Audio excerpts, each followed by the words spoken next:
I'm getting a chance to tell a story that I've been thinking about for quite a while.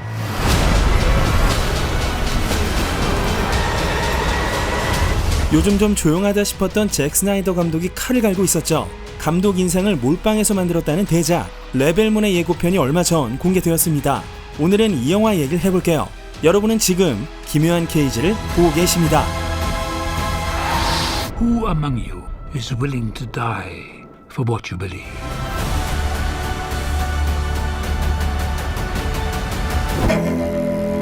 Do you know the story of the Princess Issa? In myth, she was called the Redeemer.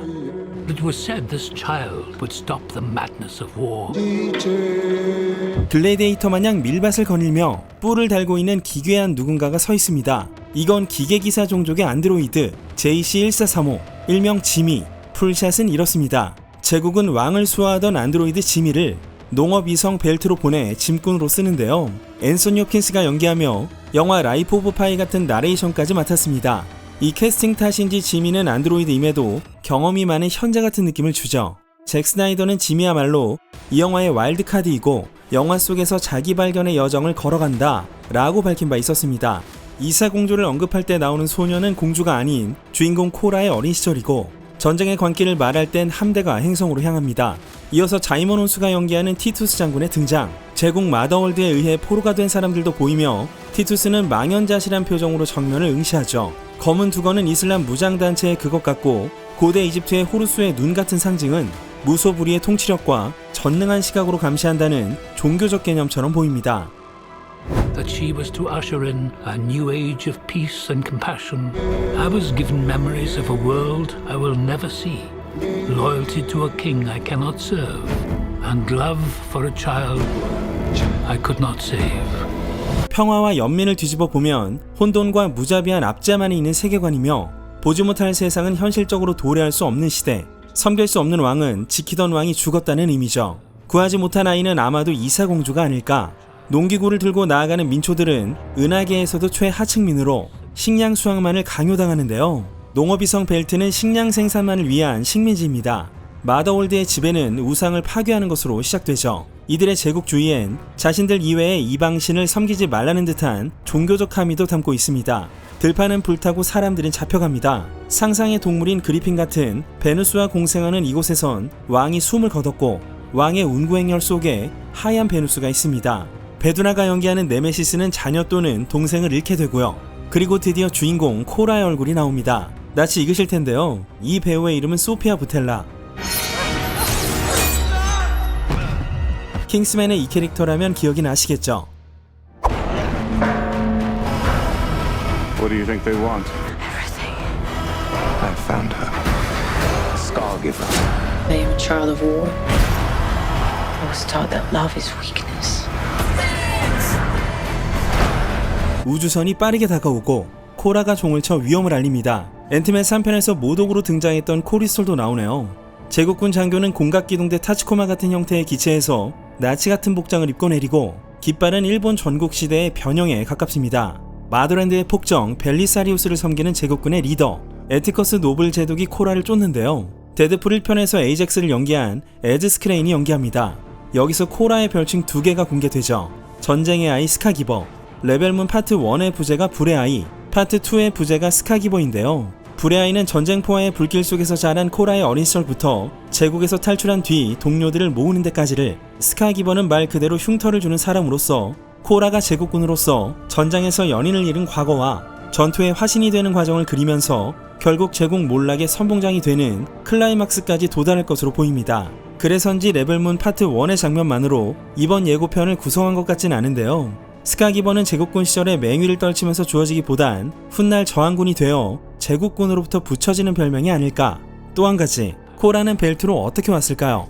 제국의 영웅이 좌천되었다기보단 스스로 신분을 세탁하고 피신한 게 아닐까 싶습니다. 아까 씨앗을 부는 남자의 이름은 군나르, 농사를 짓던 그가 벨트로 온 코라의 정착을 돕고 훗날 저항군이 되는 루트죠. 군나르는 늘 코라 옆에 바짝 붙어있는 꽤 비중 있는 배역으로 보입니다. 잭 스나이더는 1954년작인 구로사와 아키라의 7인의 사무라이에서 이 영화의 모티브를 가져왔습니다.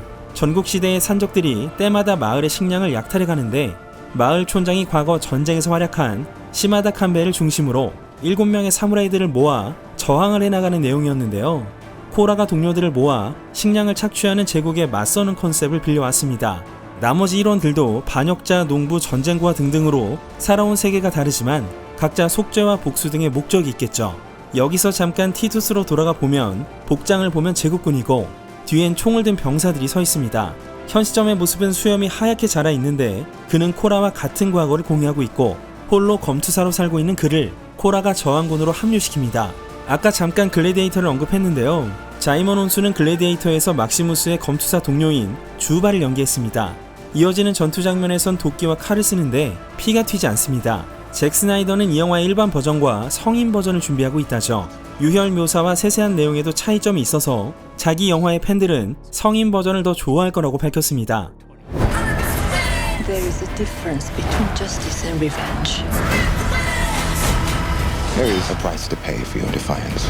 마치 갓을 쓴 듯한 네메시스의 모습이 인상적. 거미와 인간이 합쳐진 듯한 크리처 하마다가 아이를 포획하고 있고 에어컨 환기구, 천정에 드리워진 전선, 일본풍 창호문을 보면 영락없는 사이버펑크풍에 네메시스의 쌍검은 속도 조절로 그럴듯한 모션을 보여줍니다.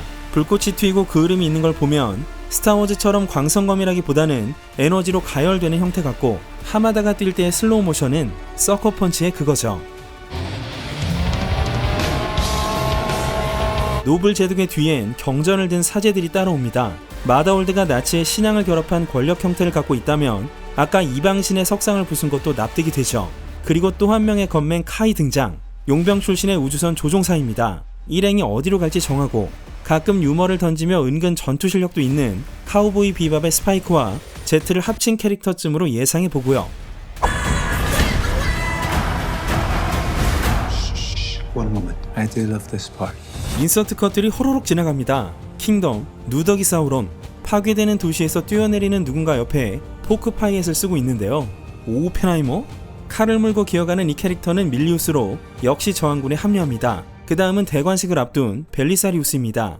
은하계의 온 행성을 휩쓸어 권세와 위용을 떨치는 영화의 메인 빌런으로 비잔틴 제국의 군사 사령관과 동일한 이름을 썼습니다. 코라의 어린 시절과 연결되어 있는 인물이며 약간의 유머도 있는 졸렬한 개자식이죠.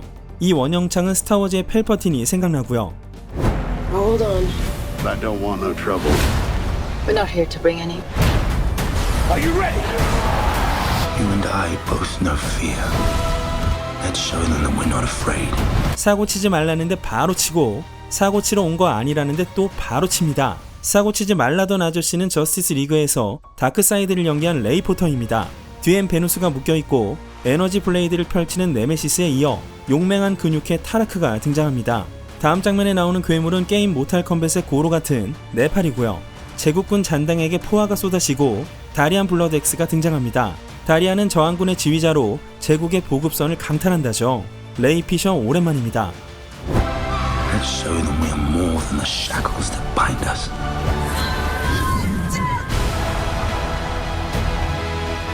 검은 베누스 앞에서 무릎을 꿇고 경의를 표하며 어루만지는 타라크의 모습은 해리포터가 히포그리프를 만지는 것 같고 야생적인 베누스에 올라타는 건 아바타의 마운틴 벤시가 떠오르죠. 타라크는 귀족 가문의 후예였지만 마더월드로 인해 가족을 잃고 이 베누스 목장주에게 빚을 지게 되어 하인으로 살고 있었는데요.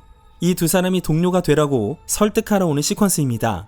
타라크는 대자연과 맞닿은 원시적 캐릭터로 베누스를 길들일 수 있는 특수한 능력이 있습니다. 잠깐 반지의 제왕 같은 비주얼도 있네요. 노블 제독은 일종의 튜닝을 받아 고도로 단련된 육체를 갖고 있는데 잭 스나이더 감독이 밝히길 문어처럼 생긴 외계인과 연인관계라고 하죠. 요 외계 종족의 얼굴이 그런 점을 뒷받침합니다. 만화 식량인류에서 본 듯한 외형에 말미잘 같은 수염과 산호 같은 뿔, 문어다리처럼 드리워진 턱 부분 등 아주 독특하죠. 이마엔 종교 신화적인 마크가 그려져 있습니다.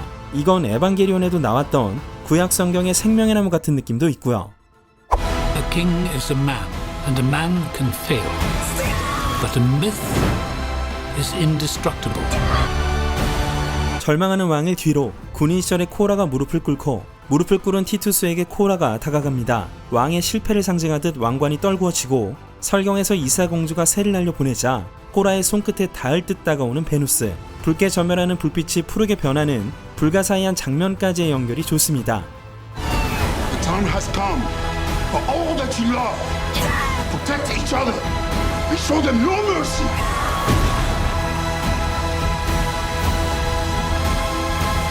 마더월드의 대군이 진군하며 티투스는 싸워야 하는 이유를 외치고 사랑하는 것들이 뭔지 보여주는 가운데 코라가 군나르와 키스를 합니다. 한 병사가 신전 앞에서 대폭발을 일으키고 섬광을 뿜는 레이저 캐논, 벨트를 탈출하는 코라와 군나르, 만화 플루토의 몽블랑처럼 자연을 벗삼아 지내는 지미, 두건을 쓴 연주자들, 지팡이로 경배하는 노블 제독, 푸른 블레이드를 들고 전투를 벌이는 코라, 타라크의 포효. Who among you is willing to die for what you believe? 이렇게 똘똘 뭉친 저항군을 보여주며 레벨문의 예고편은 끝납니다. 몇 가지 더 짚어보죠. 첫째, 레벨문은 2부작으로 구성된 잭 스나이더만의 스타워즈입니다. 넷플릭스 간부인 오리 마머가 레벨문은 다른 스튜디오에서 다른 사람의 IP에 많은 시간을 들였던 잭 스나이더가 진짜 자기 한계에 도전한 영화로 세계관을 넓히기 위해 최소 2편은 제작해야 한다고 생각했다. 잭은 이 영화를 스타워즈 같은 작품으로 만들고 싶어 한다 라고 말했죠. 이 영화는 애초에 잭 스나이더가 오리지널 캐릭터가 등장하는 스타워즈 신작으로 루카스필름에 제안했던 스타워즈 기획입니다. 여러 행성과 종족, 드로이드, 라이트세이버 같은 네메시스의 무기가 바로 그 증거인데요. 그때가 바로 루카스필름이 디즈니에 인수되고 잭 스나이더는 맨 오브 스틸을 작업하던 시기로 불행히도 실현되지 않은 채 시간이 흘렀는데요. 아미 오브 더 데드로 협업을 했던 넷플릭스가 이 기획을 줍줍합니다. 둘째, 파트 1이 2023년 12월 22일, 파트 2가 2024년 4월 19일에 공개됩니다. 이건 3시간짜리 영화 한 편도 아니고 8부작짜리 시리즈도 아니고 2시간짜리 영화 2편입니다. 172페이지짜리 대본을 영화로 뽑으면 3시간이 넘지만 넷플릭스는 2시간 정도 되는 영화를 선호하기 때문에 그렇게 만드는 대신 2편으로 뽑기로 한 거죠. 잭 스나이더는 영화를 2편으로 나누는 건 접근 방식이 완전히 다르다며 파트 1은 풍부한 액션을 보여주면서 모두가 뭉치는 이야기이고 파트 2는 훨씬 더 폭발적인 저항과 반란, 카타르시스가 담겨있다고 밝혔죠. 그리고 레벨문은 벌써 파트 3가 기획 중에 있습니다. 어디선가 본 듯한 기시감도 많이 느껴지지만 레벨문은 잭 스나이더가 지금까지 해온 모든 것이자 스타워즈에 들어가지 못한 뒤 DC를 떠나서 독자화한 유니버스입니다. 잭 스나이더는 얼마 전 독일에서 열린 게임스컴에서 이 예고편을 공개하며 두 영화 이후의 사건을 다룬 비디오 게임을 제작 중이라고 밝혔는데요. 이제야 IP의 주인이 됐습니다.